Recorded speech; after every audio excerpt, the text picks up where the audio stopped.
مختار ثقفی سانحہ کربلا کے بعد ماہ صفر 61 ہجری میں کوفہ سے نکل کر ایک جلاوطن کی حیثیت سے پہلے مکہ مکرمہ آیا۔ طواف کعبہ کے موقع پر اس کی ابن زبیر سے ملاقات ہوئی۔ ابن زبیر نے اس سے عراق اور اہل عراق کا حال پوچھا تو مختار نے جواب دیا، اعلانیہ وہ اپنے حکمرانوں کے ساتھ ہیں مگر در پردہ وہ ان کے دشمن ہیں۔ اس پر حضرت عبداللہ ابن زبیر نے اہل کوفہ کی بڑی اچھی تصویر کشی کرتے ہوئے کہا، ان کی یہی عادت ہے کہ جب تک وہ اپنے حکمرانوں کو دیکھتے ہیں ان کی خدمت کرتے ہیں اور ان کے اطاعت گزار رہتے ہیں، لیکن جہاں یہ حکمران نظروں سے اوجھل ہوں وہ ان کو گالیاں دیتے ہیں اور ان سے بد عہدی کرتے ہیں۔ گفتگو کے دوران مختار نے ابن زبیر کو اپنے تعاون کا یقین دلایا اور اپنی خدمات پیش کیں، لیکن ابن زبیر نے اسے کوئی حوصلہ افزا جواب نہیں دیا۔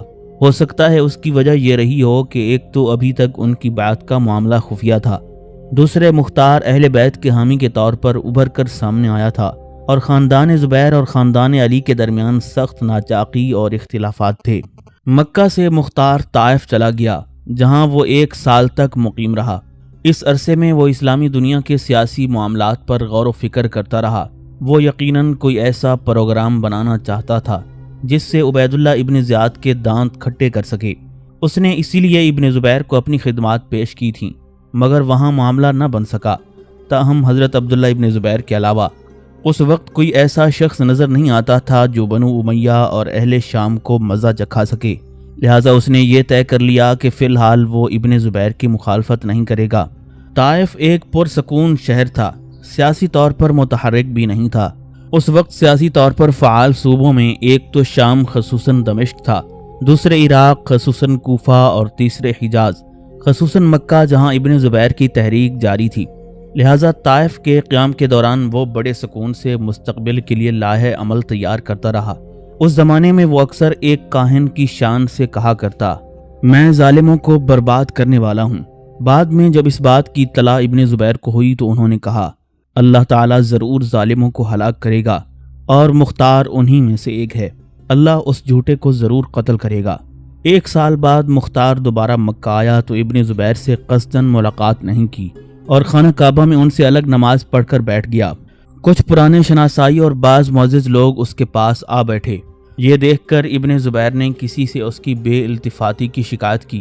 اس نے مختار کو اطلاع دی تو مختار نے کہا، میں پچھلے سال ان کے پاس آیا تھا اور اپنی خدمات بھی پیش کی تھیں، لیکن ان کو اپنی طرف سے بے نیاز پایا۔ خدا کی قسم جتنے وہ میرے محتاج ہیں اتنا میں ان کا محتاج نہیں۔ بہرحال عباس بن سہل بن سعد الساعدی کی کوششوں سے یہ طے ہو گیا کہ وہ رات کے وقت مختار کی ابن زبیر سے ایک خفیہ ملاقات کروا دے گا۔ رات کے وقت جب ملاقات ہوئی تو اس نے صاف صاف کہہ دیا کہ میں ان شرائط پر آپ کی بیعت کر سکتا ہوں کہ آپ اپنے ہر کام میں مجھ سے مشورہ کریں، سب ملاقاتیوں سے پہلے مجھے اذن باریابی دیں اور جب کامیاب ہو جائیں تو مجھے بہترین عہدے پر فائز کریں۔ ابن زبیر نے فوراً اس کی شرائط نہیں مانی، اس طرح ان کی کمزوری ظاہر ہو سکتی تھی۔ تاہم کچھ پس و پیش اور قیل و قال کے بعد بالآخر ابن زبیر نے مختار کی شرائط مان لیں اور مختار نے ان کی بیعت کر لی۔ اس کے بعد مختار ابن زبیر کے ساتھ ہو گیا۔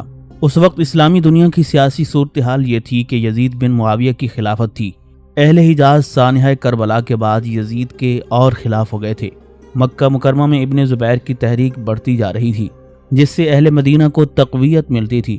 بالآخر ذی الحج 63 ہجری میں اہل مدینہ کے ایک بڑے گروہ نے یزید کی بیعت سے خلا حاصل کر لی، جس کے نتیجے میں حرہ کا واقعہ پیش آیا۔ حرہ پتھریلے اور بنجر علاقے کو کہتے ہیں، ایسا علاقہ جو سیاہ لاوے سے ڈھکا ہوا ہو اور ایسا معلوم ہوتا ہو کہ گویا اسے آگ سے جلا دیا گیا ہے۔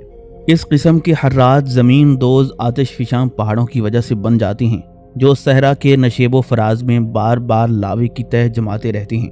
ایسے علاقے خاص طور پر حوران کے مشرق میں پائے جاتے ہیں اور وہاں سے لے کر مدینہ منورہ تک پھیلے ہوئے ہیں۔ مدینہ کے ان حرات میں سے ایک حرہ وہ ہے جو مدینہ منورہ کے باغات میں سے ہوتا ہوا اس شہر کی شمال مشرقی جانب میں پھیلا ہوا ہے جسے حرہ واقم کہتے ہیں۔ یہیں ذی الحج 63 ہجری میں حرہ کی جنگ ہوئی۔ یزید ابن معاویہ کو اہل حجاز نے نفسیاتی طور پر بطور خلیفہ تسلیم نہیں کیا تھا۔ اس کی خلافت کے 6 ماہ بعد واقع کربلا نے اہل حجاز کی ناراضگی کو اور بڑھا دیا۔ وقت کے ساتھ ساتھ اہل مدینہ کا یہ اختلاف بڑھتا رہا۔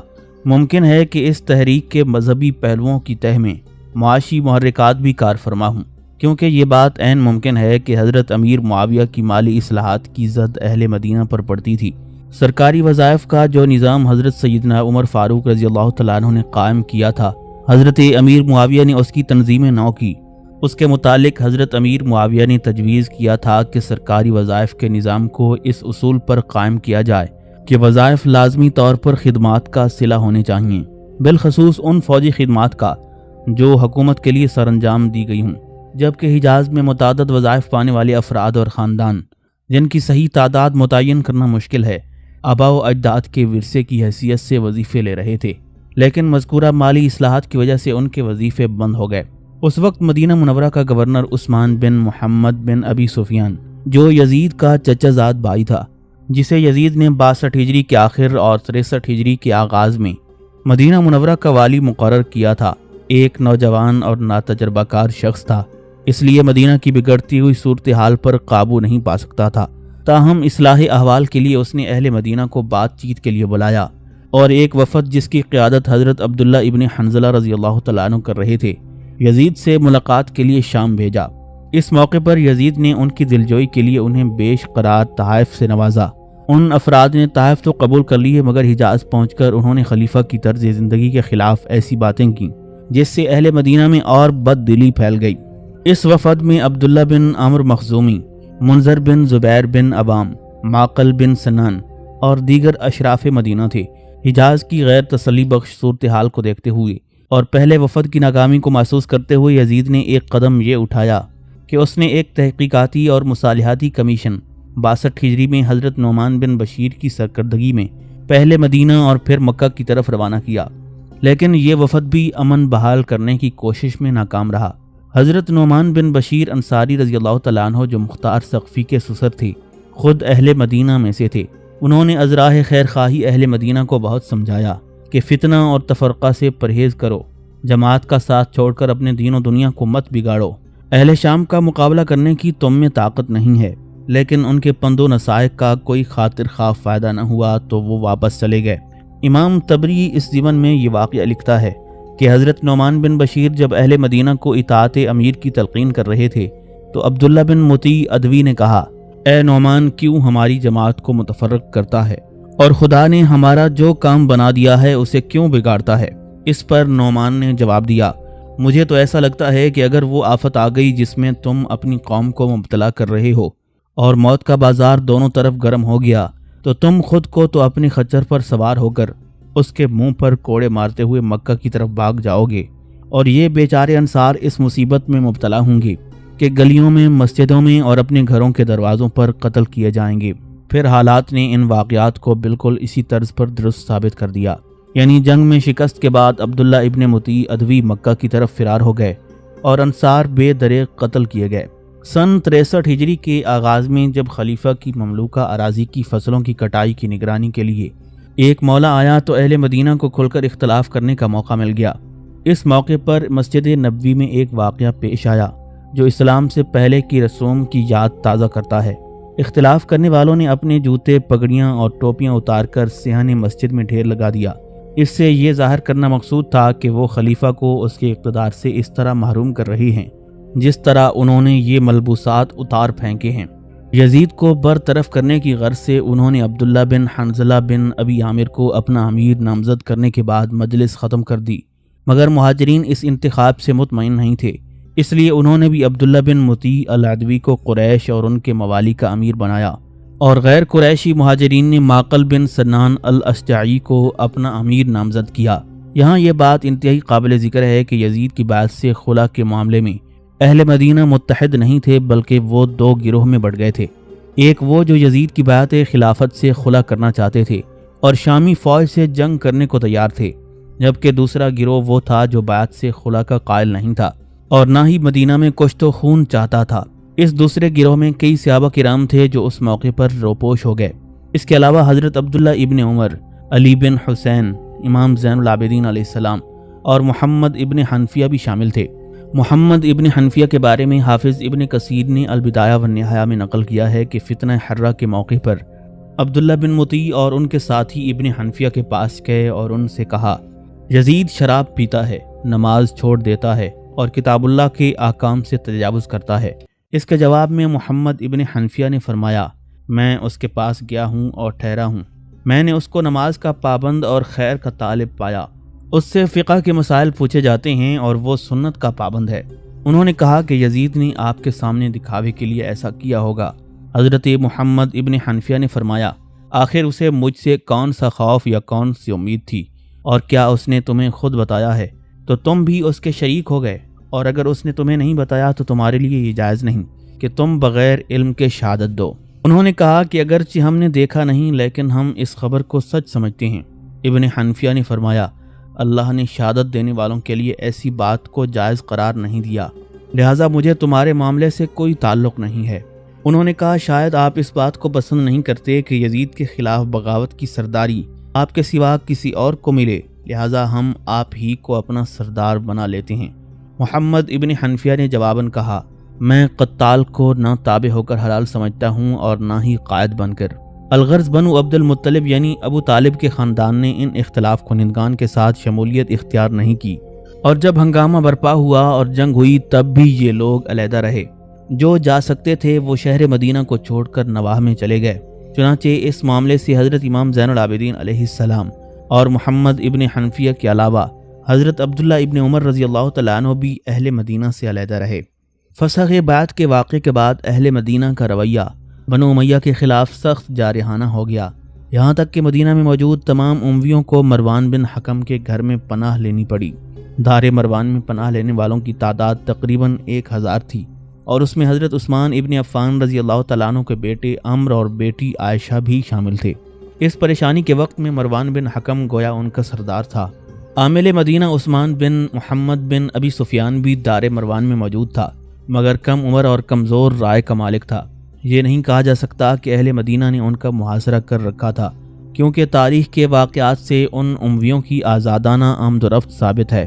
تاہم اتنا ضرور تھا کہ اموی خاندانوں نے علیحدہ علیحدہ رہنے کے مقابلے میں اکٹھے ہو جانے کو ترجیح دی، اور مدد کے لیے ایک قاصد ابن قرہ کو یزید بن معاویہ کے پاس بھجوا دیا۔ یزید نے خط پڑھ کر یہ شعر پڑھا، میری طبیعت میں جو حلم تھا اسے ان لوگوں نے بدل دیا، میں نے بھی اب اپنی قوم کے لیے نرمی کے بدلے سختی کو اختیار کر لیا۔ یزید نے اس بات پر خفگی کا اظہار بھی کیا کہ مدینہ میں کم از کم 1000 اموی تو ہوں گے، ان سے اتنا نہ ہو سکا کہ 7 بار ہی قتال کرتے۔ بہرحال ان کی مدد کے لیے اس نے عمرو بن سعید کی سربراہی میں فوج بھیجنی چاہی، مگر عمرو بن سعید نے یہ کہہ کر معذرت کر لی کہ وہ قریش کا خون نہیں بہا سکتا، کسی ایسے شخص کو یہ ذمہ داری دی جائے جس کا تعلق قریش سے نہ ہو۔ یزید نے ابن قرہ کو مسلم بن عقبہ مری کے پاس بھیجا۔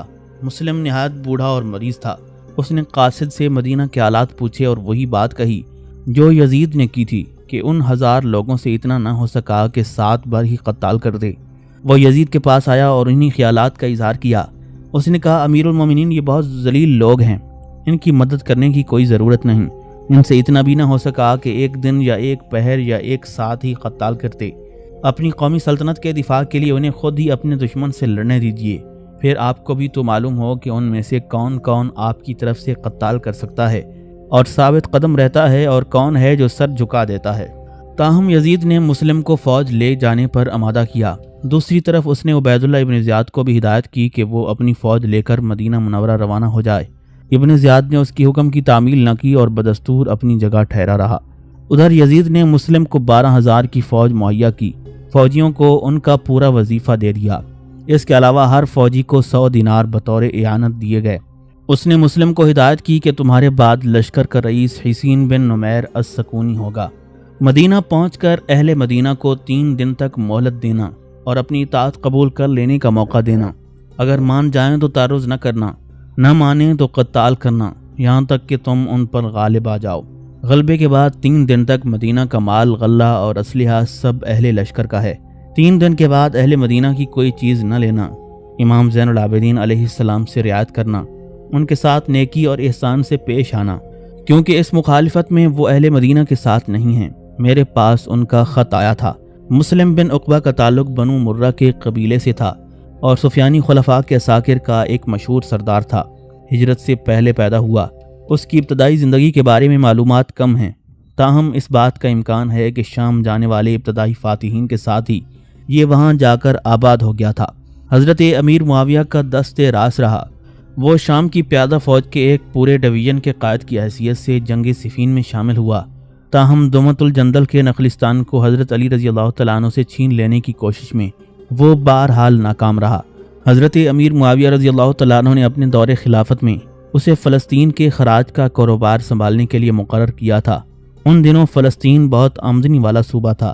جب حضرت امیر معاویہ کا انتقال ہونے لگا تو مسلم بن عقبہ اور ضحاک ابن قیس دونوں ان کے قریب موجود تھے۔ یزید اپنی فوج کے ساتھ اناطولیہ کے علاقوں کی طرف گیا ہوا تھا، لہٰذا اس کی واپسی تک سلطنت کی نیابت کا کام امیر معاویہ نے انہی دونوں کے سپرد کیا۔ حضرت امیر معاویہ کو مسلم بن عقبہ پر اس قدر اعتماد تھا کہ ایک موقع پر انہوں نے اپنے جانشین یزید کو نصیحت کی تھی کہ اگر تمہیں حجاز کے متعلق کبھی کوئی مشکل پیش آئے تو وہاں قبیلہ مرہ کے یک چشم کو بھیج دینا، کیونکہ مسلم کی ایک آنکھ ضائع ہو چکی تھی۔ مسلم اس مصالحتی کمیشن میں بھی ایک رکن کے طور پر شامل تھا جو یزید نے 62 ہجری میں اصلاح احوال کے لیے حضرت نعمان بن بشیر انصاری کی سرکردگی میں مدینہ بھیجا تھا، اور اب اس بڑھاپے اور جسمانی کمزوریوں کے باوجود یزید نے یہی محسوس کیا کہ اس کے علاوہ کوئی دوسرا شخص اس مہم کی قیادت نہیں کر سکتا۔ وہ اتنا کمزور تھا کہ اسے ایک ڈولی میں بیٹھ کر سفر طے کرنا پڑا۔ اہل مدینہ کو جب خبر ہوئی کہ مسلم لشکر لے کر آ رہا ہے تو وہ دار مروان پہنچے۔ بنو امیہ کو برا بھلا کہا اور اس عہد پر انہیں چھوڑنے کا وعدہ کیا کہ وہ دشمن سے نہیں ملیں گے اور اس کی اعانت نہیں کریں گے، نہ ہی اسے مدینہ والوں کی کوئی خبر دیں گے۔ اس عہد پر یہ لوگ مدینہ سے نکال دیے گئے۔ کچھ لوگ شام کی طرف روانہ ہوئے اور کچھ طائف چلے گئے۔ اس موقع پر پرانے تکلفات کام آئے اور بہت سے لوگوں کو خود اہل مدینہ نے اپنے ہاں پناہ دے دی۔ مثلا مروان بن حکم اپنے بیمار بیٹے عبد الملک بن مروان کے ساتھ شام کے لیے روانہ ہوا، تاہم اپنی بیوی جو حضرت عثمان کی بیٹی تھیں عائشہ بنت عثمان بن عفان، ان سے مروان کا بیٹا آبان تھا۔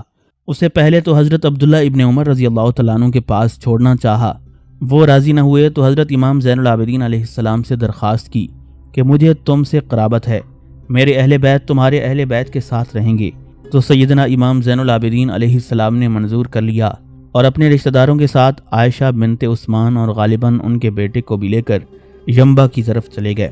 یہ نواح مدینہ کا علاقہ تھا اور یہاں امام زین العابدین علیہ السلام کی کچھ زمین تھی۔ اس کے بعد حضرت عائشہ بنت عثمان نے جب یہاں سے طائف جانے کا ارادہ کیا تو حضرت امام زین العابدین علیہ السلام نے اپنے بیٹے عبداللہ کو بھی ان کی حفاظت کے خیال سے ان کے ہمراہ کر دیا تھا۔ وہ اموی جو شام کے ارادے سے روانہ ہوئے تھے ان میں حضرت عثمان کے بیٹے عمر بن عثمان بن عفان بھی شامل تھے۔ یہ لوگ وادی القرا کے مقام پر مسلم کو ملے۔ مسلم نے عمر سے مدینہ کا حال دریافت کیا اور مشورہ طلب کیا۔ عمر نے اہل مدینہ سے کیے گئے عہد و پیمان کی وجہ سے کچھ بتانے سے گریز کیا تو ابن عقبہ نے انہیں جھڑک دیا اور کہا، واللہ اگر تم عثمان کے بیٹے نہ ہوتے تو تمہیں قتل کر دیتا۔ اس کے بعد مسلم نے عبد الملک سے یہی سوالات پوچھے۔ عبد الملک نے اسے اہل مدینہ کے بارے میں معلومات فراہم کیں اور اسے مشورہ دیا کہ وہ حرہ واقم کی طرف سے مدینہ کو اپنے بائیں جانب رکھ کر اہل مدینہ کا مقابلہ کرے۔ اس سے ہوگا یہ کہ جب سورج طلوع ہوگا تو اہل مدینہ کے منہ پر اس کی دھوپ اور تمازت پڑے گی، جبکہ مسلم کی فوج کی سورج کی طرف پشت ہوگی اور ہتھیاروں کی چمک سے انہیں کوئی پریشانی نہیں ہوگی۔ مسلم نے اس مشورے پر عمل کیا۔ اس نے حرہ واقم پر پڑاؤ کیا اور اہل مدینہ سے گفت و شنید شروع کی۔ اس نے اہل مدینہ کو 3 دن کی مہلت دی اور کہا کہ یزید کا خیال ہے کہ تم لوگ امت کی اصل ہو، تمہارا خون بہانا ہمیں گوارا نہیں، تم لوگ بازار آ جاؤ اور حق کی طرف رجوع کر لو، ہم تمہارا عذر قبول کر لیں گے اور یہاں سے مکہ چلے جائیں گے۔ لیکن یہ مذاکرات ناکام رہے۔ مسلم کی طرف سے خلیفہ کے نام پر 2 سالانہ ادائیگیوں کی پیشکش اور اناج کی قیمت میں نمایاں کمی کے وعدے سے اس بات کا اشارہ ملتا ہے کہ اہل مدینہ کے احتجاج میں کچھ معاشی محرکات بھی شامل تھے۔ بہرحال اہل مدینہ لڑنے پر مصر تھے اور اس سلسلے میں پرانی خندق کھود کر صاف کی جا چکی تھی، لہٰذا بدھ کے دن 26 ذی الحج 63 ہجری میں دونوں لشکروں کے درمیان جنگ ہوئی۔ ابتدا میں اہل مدینہ کو کچھ کامیابی ہوئی مگر جلد ہی انہیں شکست کا سامنا کرنا پڑا۔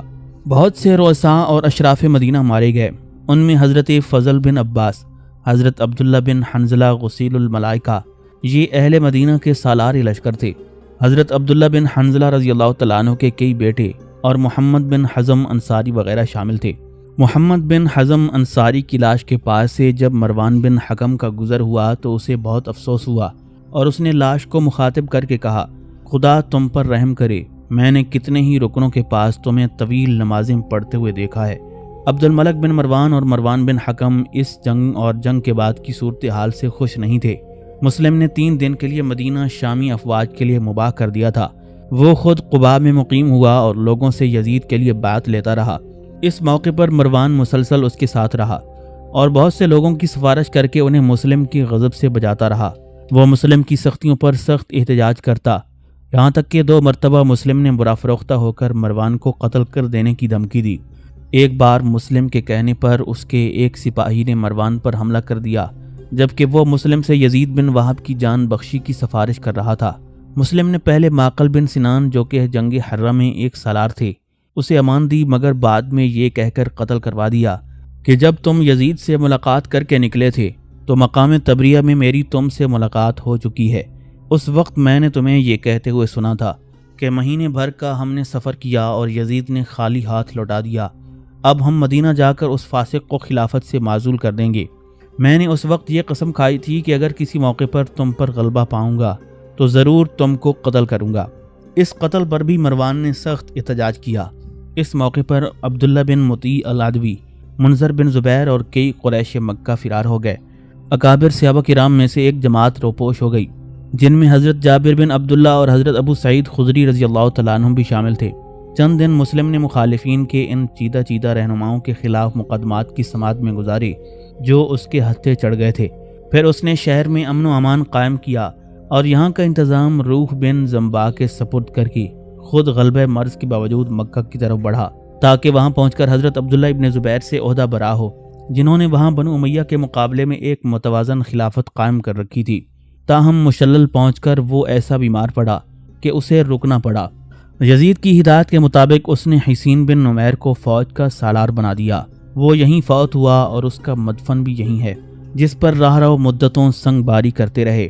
بعض مورخین مسلم کے نام کو بگاڑ کر مصرف یعنی خون بہانے والا کر دیتے ہیں۔ حسین ابن نمیر السکونی شامی فوج لیے مکہ پہنچا۔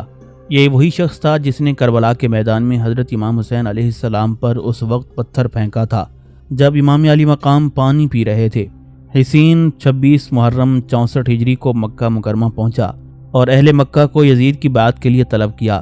اہل مکہ نے اس سے انکار کیا اور طرفین نے جنگ کی تیاری شروع کر دی۔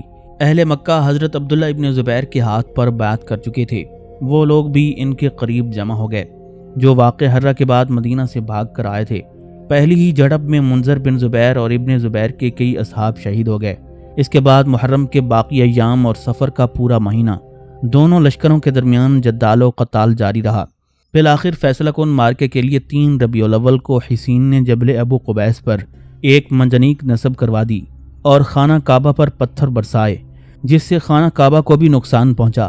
اس منجنیق کا نام فروا تھا، جو صفا اور مروہ کے درمیان لوگوں کو نشانہ بناتی تھی۔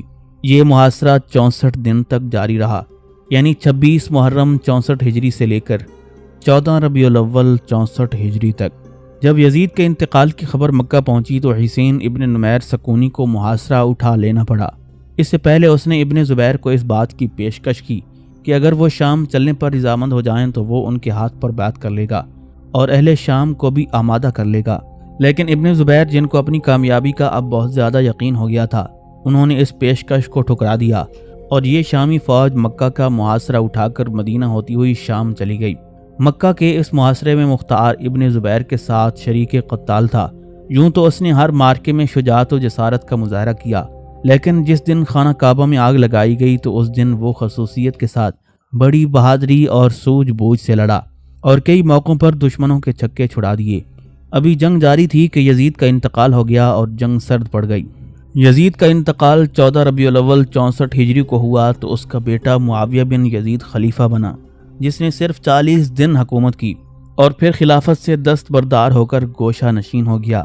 حضرت امام زین العابدین علیہ السلام کی دستبرداری کے بعد خلافت سے دستبرداری کی یہ دوسری مثال تھی۔